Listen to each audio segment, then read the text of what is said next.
अस्सलामुअलैकुम, welcome back to another video. तो आज की वीडियो में हम बात करेंगे मार्क 30 चारकोल फेस वॉश के बेनिफिट्स और इसके यूजेस और इसके साइड इफ़ेक्ट्स के बारे में। वीडियो स्टार्ट करने से पहले आप सब बहन भाइयों से आपको बताता चलूँ कि जब भी आपने ये फेस वॉश यूज़ करना है तो एक बार मेरी मुकम्मल वीडियो देख लेना, ताकि आपको इसके बेनिफिट्स का, इसके यूजेस का और इसके तरीका इस्तेमाल का, और इसके क्या क्या फ़ायदे हैं, किन किन चीज़ों में इस्तेमाल करवाया जाता है, आपको सब समझ लग सके। और वीडियो को मुकम्मल वॉच करें ताकि आप कोई भी चीज़ मिस ना कर सकें। वीडियो स्टार्ट करने से पहले आपको मैं ये बताना चलूँ कि प्लीज़ यार मेरी वीडियो को लाइक कर दें, चैनल को सब्सक्राइब कर दें और बेल आइकन को प्रेस कर दें, ताकि मेरी इसी तरह की इन्फॉर्मेटिव वीडियो आप तक ईज़िली पहुँच सके। मैं मुख्तलिफ़ किस्म के फेस वॉश और मतलब सन ब्लॉक के बारे में और मेडिसिन के मुतालिक भी इस चैनल पे अपलोडिंग करता रहता हूँ, तो आप तक ईज़िली वीडियो पहुँच सके।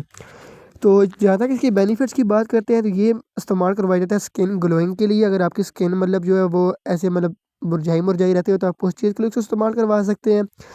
स्किन अगर आपकी ब्लैक है तो इस चीज़ के लिए भी आप इसको इस्तेमाल करवा सकते हैं। आपका अगर चेहरा काला है तो आप इसको इस्तेमाल करवाएंगे कुछ दिन, तो आपका चेहरा सफ़ेद हो जाएगा। और सबसे जो मेन इसकी बेनिफिट है, आपको अगर मुंह पे पिंपल्स निकले हुए हैं, मैं पर्सनली खुद ही इस फेस वॉश को यूज़ करूँ, मेरे मुंह पे भी दाने निकले हुए थे, मैंने इसको इस्तेमाल किया और मुझे बहुत ज़्यादा फ़ायदा हुआ है इससे। ठीक है, ये आपको हर करीबी स्टोर से ईज़िली मिल जाएगा, जिसकी प्राइस है 400 रुपये। Mark 30 charcoal face wash. और इसके साइड इफ़ेक्ट्स की बात की जाए तो इसकी वजह से आपको ना मतलब जो है वो चेहरे पे छोटे-छोटे जो है ना वो डार्क सर्कल से देखने को मिल सकते हैं, लेकिन होता नहीं है, मैं खुद यूज़ कर रहा हूँ। तो ये थी आज की वीडियो, इंशाल्लाह मिलते हैं अगली वीडियो के अंदर। अल्लाह हाफ़िज़।